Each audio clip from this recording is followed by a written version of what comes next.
I'm Nyesha McCauley, and you're watching AccessTV.org. Dedicated to the only serious choice, the gospel of Jesus Christ's music and the spoken word.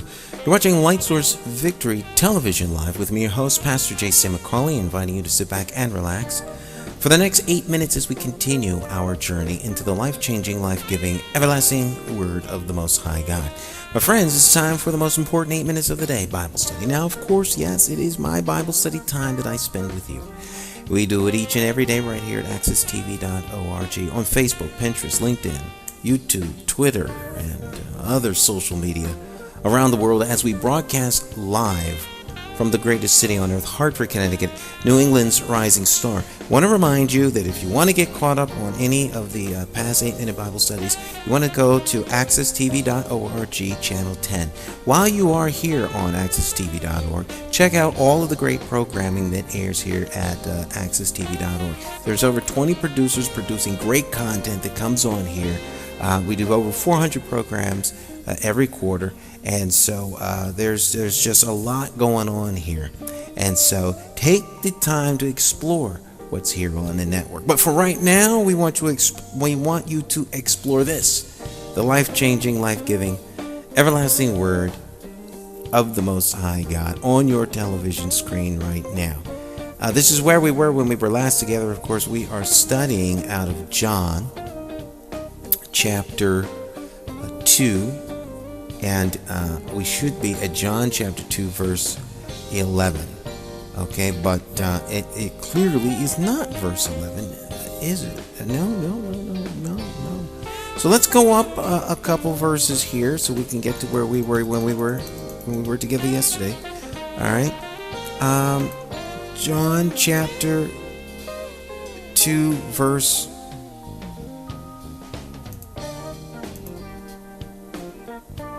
Oh, this is chapter 1. Okay, here we go.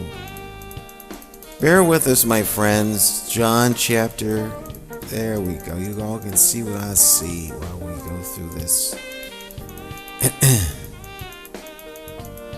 There we go. John chapter 2, verse 11.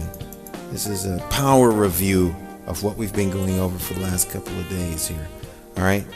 Here we go. It is what it is because it's live, all right? This is my Bible study time that I spend with you, all right? So there's no rehearsal here and no takeovers, no do-overs, all right? The beginning of miracles that Jesus did at Cana in Galilee was manifest forth before his disciples and those that believed on him, okay? So this is where we were. Jesus just got finished turning the water into wine. Pick it up. This beginning of miracles did Jesus in Cana of Galilee, and manifested forth his glory, and his disciples believed on him. Now this is very interesting. As we were talking about yesterday, Jesus is invited to this wedding. He's called to the wedding, but invited to the wedding. Okay, him and his disciples. So here, he had disciples when he came to the wedding. So that means that there were people that heard the message that John the Baptist articulated or brought forth about this guy named Jesus. And John's disciples, 2 of them, as you remember, went and started to follow Jesus. All right, because after all, John was just pointing the way. And so there's others. And as we continue and we discover, we'll find out it wasn't just the 12, apostles or the original 12 there. Peter, Paul, Peter, John, Iscariot, Judas, and those guys, Luke. There were lots of people that were following behind Jesus. The thing that I think is important to point out here is they believed. A lot of times people have to see something before they start to believe. All right, so they want to see the manifest action that is the outward manifestation of what people say. Now, oddly enough, faith is the substance of things hoped for, the evidence of things not seen.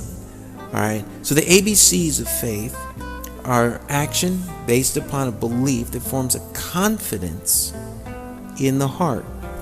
And so these individuals have put a level of trust in Jesus because of what they've heard that he is going to do, because of their expectations of what the promised Messiah is going to do, and that Jesus is that Messiah.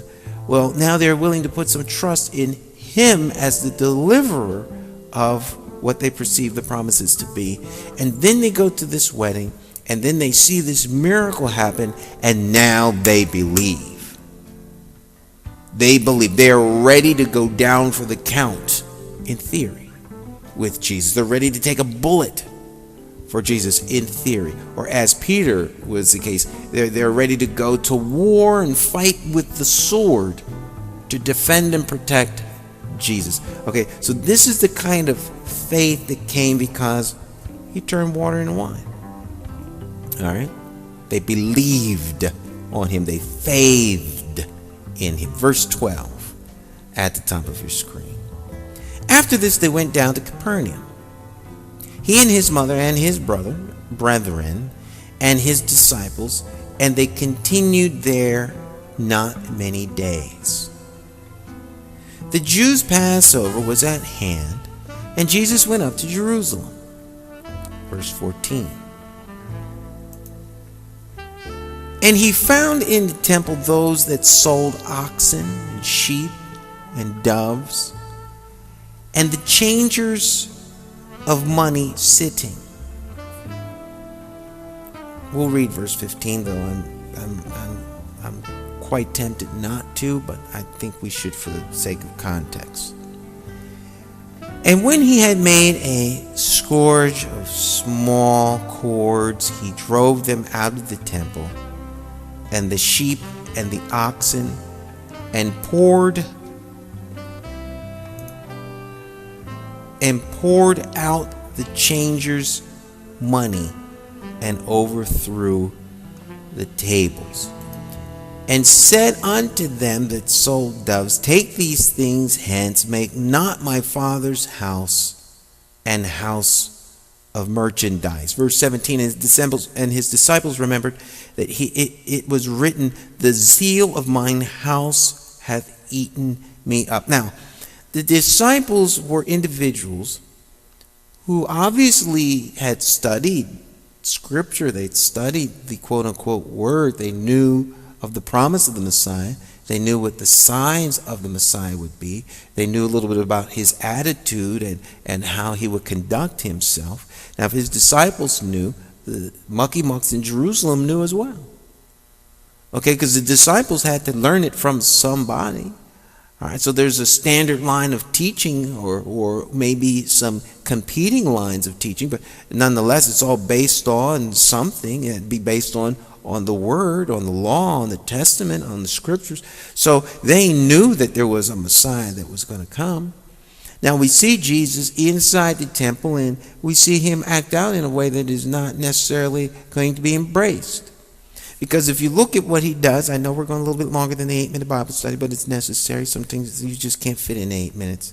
All right, we will from time to time do longer than 8 minutes when the context is threatened with brevity. All right, I'm used to doing 3-hour expository Bible study, but it just won't fit on the social media format. But we will take a little bit take a little bit extra time from time to time. All right, so it's the Passover. Jesus is in Jerusalem. This is the headquarters of the mucky mucks, one might say. And he went to the temple, and the first thing he does is he gets to the temple, and there are individuals that have ox, sheep, dove, and money changers.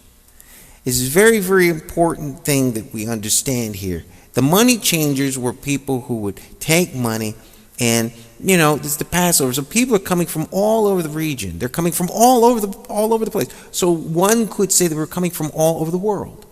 Okay, from all of the known areas, the Jews were coming to the temple to worship and have the Passover. And so here are all kinds of offering mechanisms, the dove, calf, sheep, all the things you need to offer up as a sacrifice. And then the money changer. So people would bring their currency that was associated with where they live, and then they would change the money.